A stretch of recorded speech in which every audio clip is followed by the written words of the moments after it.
रात के 11 बज रहे थे। राहुल ऑफिस से निकला, थका हुआ। ऑफिस का काम देर तक चला था। सड़क सुनसान थी, हवा में ठंडक थी। राहुल ने अपना कोट कस के पहना।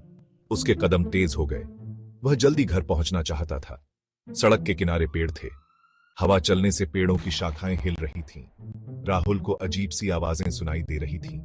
उसने पीछे मुड़कर देखा, कुछ नहीं था।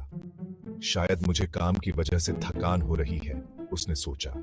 राहुल ने फिर से चलना शुरू कर दिया, लेकिन उसे अब भी ऐसा लग रहा था जैसे कोई उसका पीछा कर रहा है। उसके कदम और तेज हो गए। उसका दिल तेजी से धड़क रहा था। राहुल ने एक बार फिर पीछे मुड़कर देखा। इस बार उसे अपनी परछाई दिखाई दी। परछाई लंबी और डरावनी थी। राहुल रुक गया।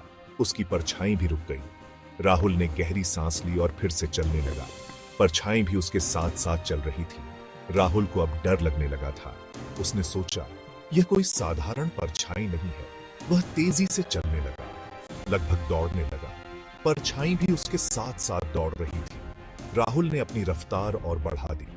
उसके पैर थकान से चूर हो रहे थे, लेकिन वह रुक नहीं सकता था। वह जानता था कि अगर वह रुका तो कुछ बुरा होगा।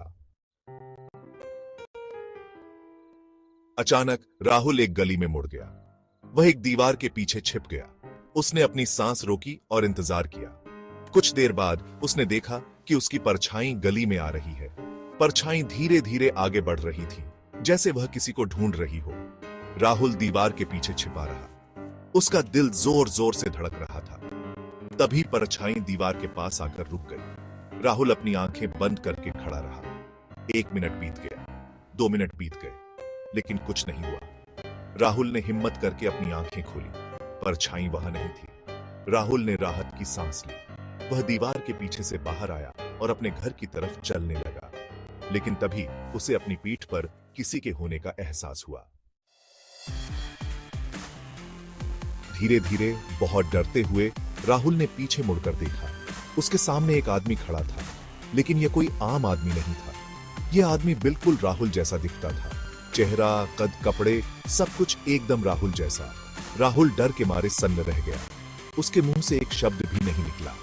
तुम कौन हो? राहुल ने कांपती आवाज में पूछा। दूसरे राहुल ने कोई जवाब नहीं दिया। वह बस राहुल को एक अजीब नजर से देख रहा था। उसकी आंखों में एक अजीब सी चमक थी, और फिर अचानक वह गायब हो गया। राहुल वहां अकेला खड़ा रह गया। उसे समझ नहीं आ रहा था कि क्या हुआ था। क्या यह सब उसकी कल्पना थी, या सचमुच उसका सामना अपने ही एक डरावने प्रतिबिंब से हुआ था?